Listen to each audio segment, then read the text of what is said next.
মিছিল নিয়ে যাওয়ার সময় উল্টো দিক থেকে এসে আমার বাসার মধ্যে ঢুকে, আমার বাবা একজন ব্যবসা করে, সে তার ব্যবসার প্রতিষ্ঠান, আমার ভাই একজন ডাক্তার, ছোট কাকার ছেলে, তার চেম্বারও আমাদের বাসার মধ্যে।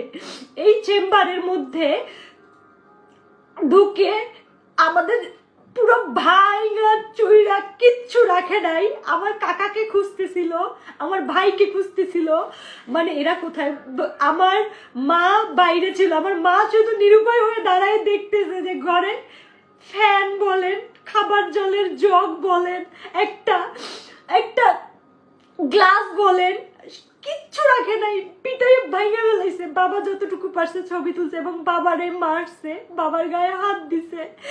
আর আমার ছোট কাকা তো পলাই আছে, আমার ছোট কাকাকে ওরা খুঁজতেছে।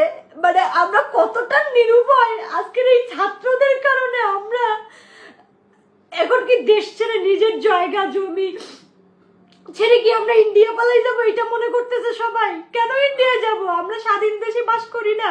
আমরাও দেশের নাগরিক না?